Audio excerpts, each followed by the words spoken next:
В ходе расследования было установлено, что лидер группировки «Союз добровольцев Крыма» Мартаян Армен Гамлетович Самвел и члены этой группировки, обсудив в октябре 2020 года свое участие в военных операциях с лицами, находящимися в Армении и на оккупированных территориях Азербайджанской республики, а также с руководителями марионеточного режима Нагорный Карабах и вступив с ними в преступную связь, незаконно пересекли международно признанную государственную границу Азербайджанской республики без необходимых документов и за пределами контрольно-пропускных пунктов, то есть через Армению, проникли на территорию города Ханкинди и другие оккупированные территории и были использованы военно-политическим режимом Армении в качестве наемников против гражданского населения и вооруженных сил Азербайджанской республики, участвовавших в антитеррористических операциях.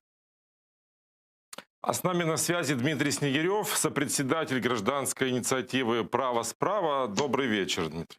Добрый вечер. Прокуратура Азербайджана направила запрос в Россию с просьбой содействовать в расследовании и, вероятно, будет требовать экстрадиции так этого называемого Самвела. И теперь у него есть реальная угроза понести наказание за преступление. Какие перспективы, вы думаете, есть у нашей прокуратуры все-таки добиться правосудия и, скажем так, получить в свое распоряжение тех преступников военных, против которых возбуждены уголовные дела у нас, преступников, которые совершали военные преступления как в оккупированном Крыму, так и в оккупированном Донбасі? Пане Романе, я хотів би, знаєте, попри весь свій оптимізм, сказати, що жодних перспектив ні у Азербайджана, ні відповідно української правоохоронної системи немає. Росія не видасть відповідно не Самвела, ні інших осіб, які причетні до військових злочинів на території окупованих районів Донбасу і відповідно анексованого Криму. Варто відзначити, що Росія навіть, скажімо так, відверто блокує розслідування найгучнішої резонансної справи за участю російських громадян, мається на увазі збиття Боїнгу MH17. Бо по великому рахунку те, що відбувається, дуже показовий момент. А там персони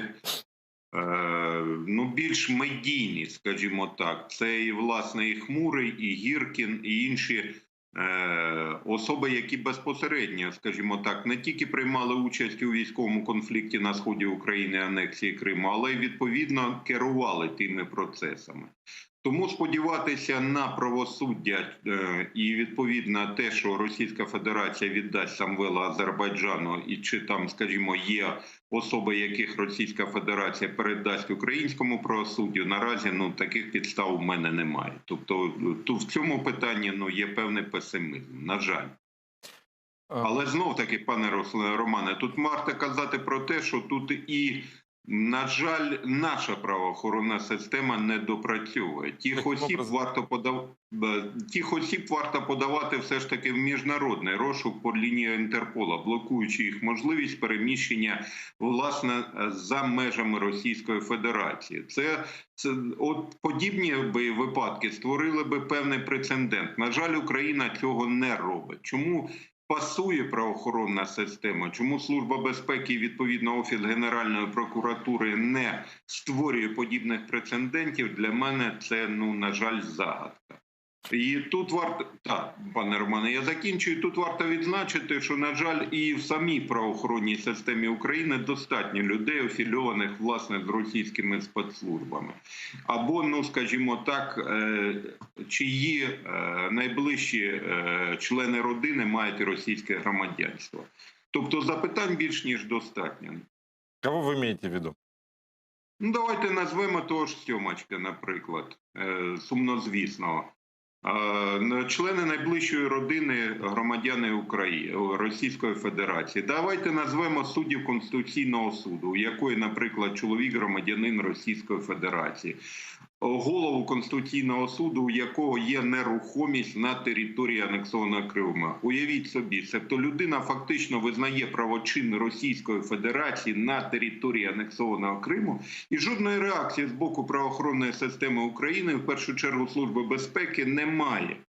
Пане Романе, про яку, власне, відповідальність ми можемо говорити? Це голова Конституційного суду України, який порушує всі закони України. І жодної реакції. А в чем причина, как вы думаете, почему нет никакой реакции?